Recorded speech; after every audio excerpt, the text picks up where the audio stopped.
Hey everybody, thanks for watching. I am with Milo Lines on this exciting Skype call that we're going to do today. Milo's in Arizona. Hey Milo, how are you? Hey, Brennan, how's it going? We're doing good. I'm doing good. I know that you are because we've been talking. And today, guys, what we're going to do is pretty exciting. We have coming up in just a few weeks two different Be Better Golf schools with Milo Lines. Milo's been a very popular instructor here on the channel. He's also been personally helping me with my swing as I've been improving a lot, especially with driver.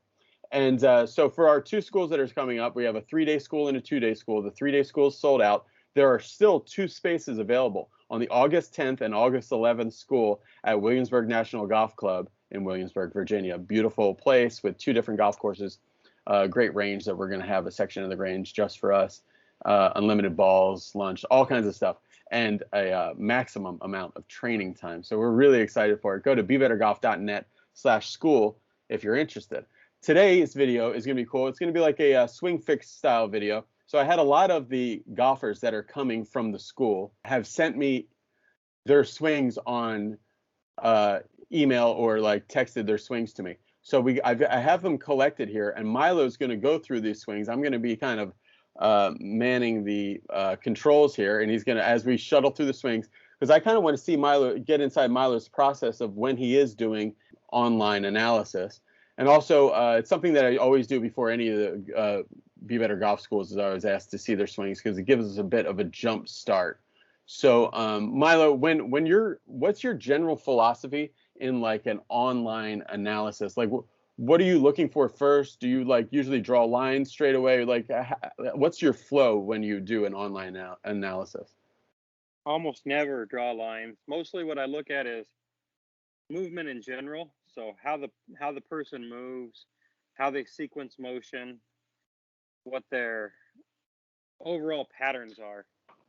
And then I basically address any deficiencies in the overall pattern. I'm not huge on plain lines. I rarely ever draw them in. Mostly it's just movement patterns in general and sequence and flow. How about comparisons? So are you big on like putting like my swing next to a Charles Schwartzel swing or something like that? Nope, rarely ever do it. Okay. Do you think that like comparing yourself to like great golfers or whatever can be kind of stymieing for like someone who's like, oh, I still don't look like Louis Oosthuizen or whatever? For sure. For a while I tried to compare myself to Sergio Garcia, and I tried to make my swing look like Sergio's, and I got to the point where I couldn't hit the ball at all. Right. I could make it look like Sergio, kind of, but I couldn't hit it at all. And so I'd rather look like me and hit it good. Oh, okay, right, exactly. Okay, let's get into it, and we'll start with our first golfer coming up. Okay, so here's Henry's swing. How do you like to do? You just want to see it in motion at first? Yeah, I like to see it at full speed first. All right, let's see how it moves, how it flows. Yeah, he's got a really crisp iPhone slow motion for us. And I have actually this Henry 63, I believe, and everybody also filled out a questionnaire. One of the interesting things as I looped this a couple times, Milo, is that in the questionnaire I put like, okay, what are you interested in learning from the school? I put driving, full swing, wedges, putting, chipping. Everyone put a 10 or an 11 on driving, and everyone put a 10 on full swing, and almost everyone thinks that they have the short game figured out. And Henry, I believe, and let's check out his face on. He did a really good job of sending these videos to us. Henry is coming to the school to work on his flip, he said, and inconsistent contact with the irons, and he feels like he flips it. So we'll just flow through it a little bit, and then I want you to tell me. And we can see the club head's getting out past him a little bit. He's pretty darn mobile. Yeah, he's got a fairly decent move. He has a couple things that are causing his issues. So he's a pretty simple case. So in Henry's case, he sets up. It looks pretty decent, but as he starts away, you can see he starts to kind of lower and crunch into the ground. Yeah. And he's actually going into right bend. So the club kind of sucks inside because his body is actually bending that way. It's kind of bending to the right, not bending to the left,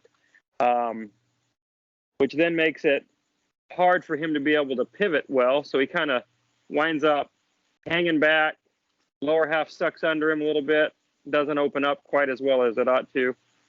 Okay. And he winds up letting the club fly by. In the backswing, he's getting lower, and then he kind of he's going to have falls to pop backwards. Up. Yep. So you're going to see him. The pattern's going to be backwards. So he's going to lower in the backswing and come up in the downswing, and have to throw all the angles at the ball. So we're basically going to be looking at flip-flopping that pattern. So for Henry, we're going to work on him feeling as he starts the club away that his whole right side is lengthening and he's maintaining his height. Meanwhile, he's bending to the left. So he's going to feel like he's lengthening and bending to the left. So now in transition, he's going to be able to go into the ground and open up. I think Henry might be a member of my website. I'm not positive. Yeah, I think so. Yeah, Milo's got a great website. If you guys aren't coming to the school or able to make it out to the school on the August 10th and 11th, join Milo's got a website with you get a special promo code through Be Better Golf for it. Okay, so let's move on. All right, so next up is Tim. Tim's coming to our school. Tim's been to not every, but he is kind of like me. He's been to a lot of golf instructors. He's been to many, many famous name golf instructors in Florida, in California, in North Carolina, Virginia. He had real good success at one of Dana's schools like a year and a half ago. So but then he kind of lost the magic, so to speak, and he's looking to kind of recapture what he did before. He's a good player. Probably he breaks 80 like every time he plays, like a mid. Like a lower than 5 handicap, something like that. He can sometimes hit it really straight, or he can hit it really long. He can't do both, is what he's saying. He would like more distance for sure.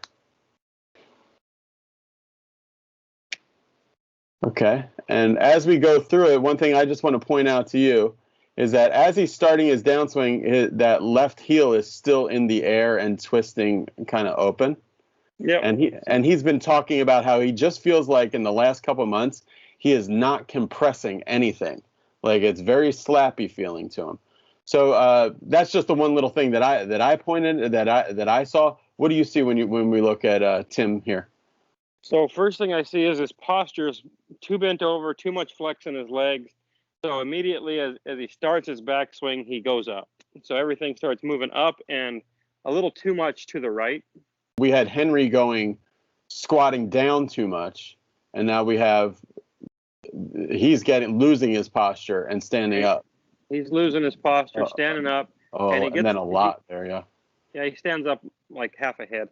He winds up to the right on his right foot and doesn't get recentered in time. So his pressure shifts are out of order. It's just out of order or just too late? It's happening too late.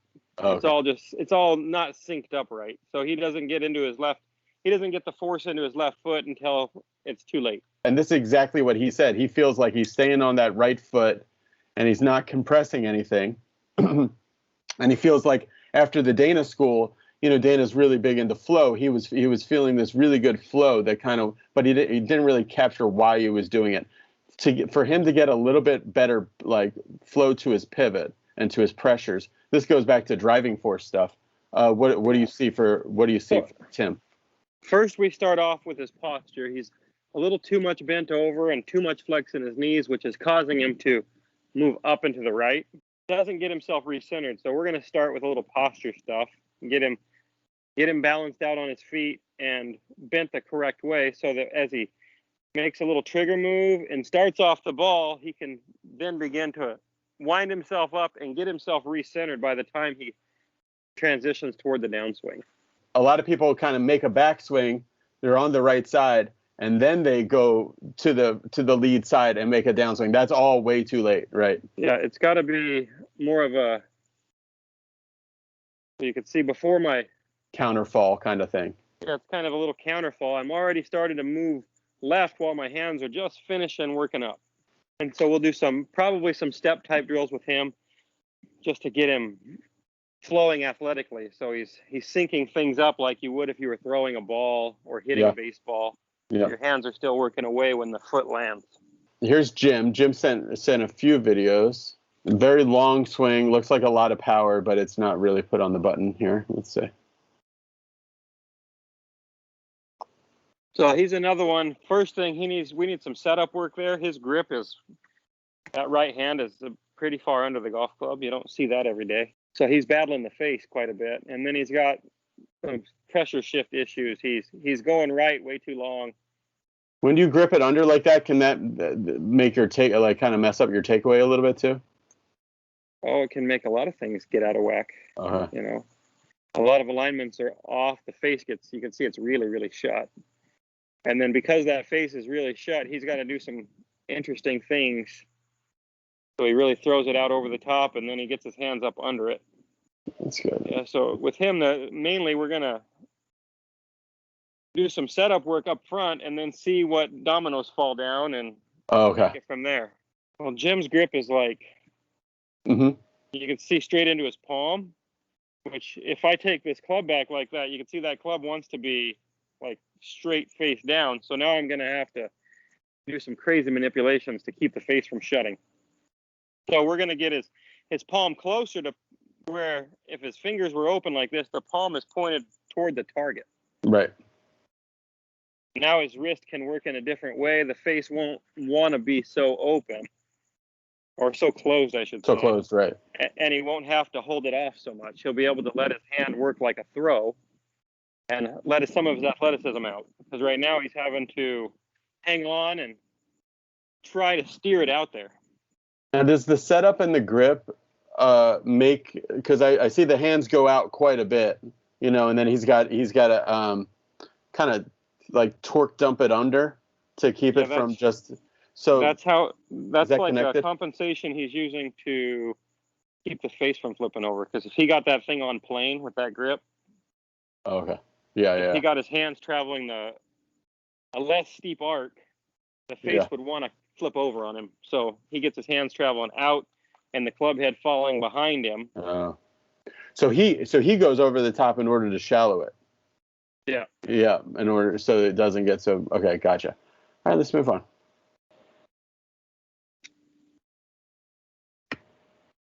He's a pretty good player, just watching his motion. Yep.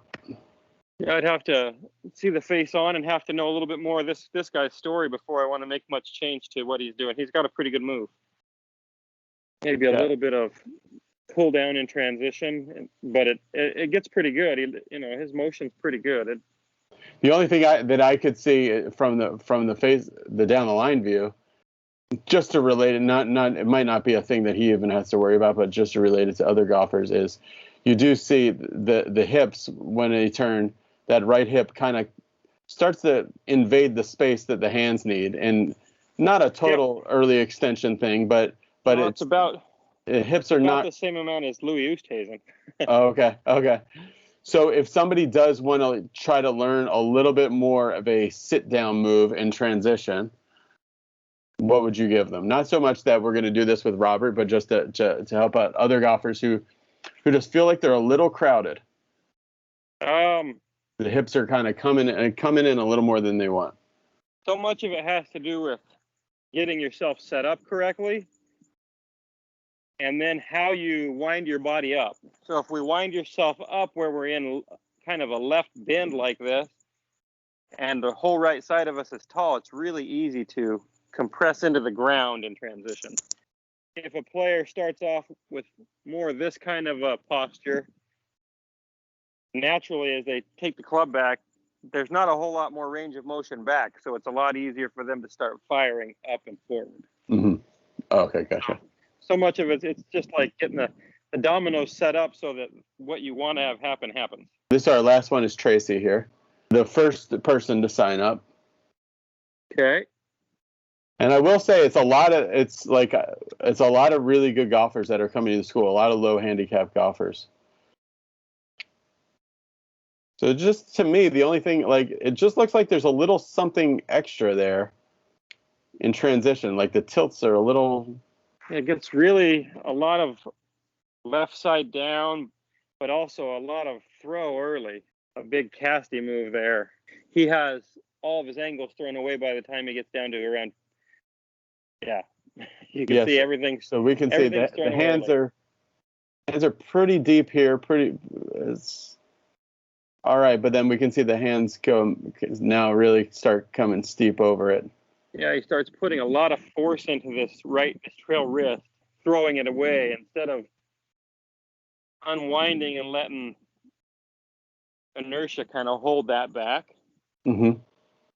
So he's putting a big outward force on it early. It looks pretty good backswing wise, but as he changes directions, he's putting a big force into his hands this direction. Yeah. And that's why when you look at this point in the swing, everything is all straightened out. Kind of like the couple of the club is getting like he's torquing it. Yeah, right. So what we're going to do with him is probably have him feel the opposite. So as he changes directions, we're going to feel the club setting more and kind of flowing this way in transition. Okay, yeah. So it looks like it's, instead of putting a force this way, yeah, be letting his body open up and then the wrists go ahead and relax and respond to his pivot. And when we set Tracy up like in a practice station before you sit down, when we set Tracy up with in a practice station, is he just going to make air swings in like a mirror or something, or how will he be hitting balls? I'll probably have him hitting balls, but they'll be smallish swings to start with, and we'll gradually grow it. And we're going to be trying to get the force to move from the inside of out to his hands instead of from his hands, and then his body respond to that. All right, Milo, that was great. So that was a small sample size of the golfers that are coming to Be Better Golf School in Williamsburg, Virginia. There is still 2 spaces open, so you can go to bebettergolf.net/school and get those. Once this video goes out, they will sell out soon. So if you're interested, go to that website, bebettergolf.net/school, or contact bebettergolf@gmail.com and reserve your spot. It's going to be a lot of fun. The other thing, if you're interested, that a few of the people coming to the school are also members at Milo's amazing website called milolinesgolf.com, where he's got a big library of drills to go through. Also, Milo, what else? Like you guys, it's some personal things too. Like you get kind of like we did today, only a little bit more involved. Monthly analysis. And just like what I did here, I give everybody who's a member of the site an analysis like this, breaking down what their swing is, what their deficiencies are, and how to attack it. And then I give them personalized drills and things that they can work on themselves. And they get that every month. So it's a monthly analysis for everybody that joins the site.